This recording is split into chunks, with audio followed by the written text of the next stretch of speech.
Hi everyone, here we've got KYOCERA Torque G03 and let me show you how to check IMEI and serial number of this device.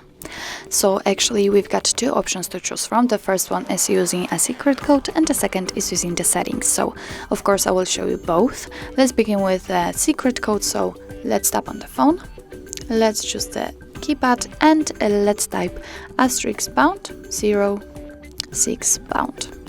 And as you can see by this code, we are provided with the IMEI number attached to this device. Let's tap on OK and let me show you another option. It is using the settings. So let's enter apps. That was a misclick. Let's tap on the settings and here we have to scroll down to actually very bottom and tap on about phone.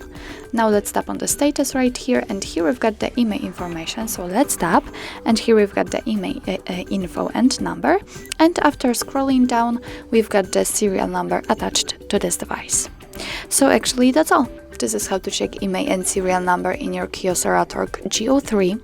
Thank you so much for watching. I hope that this video was helpful, and if it was, please hit the subscribe button and leave the thumbs up.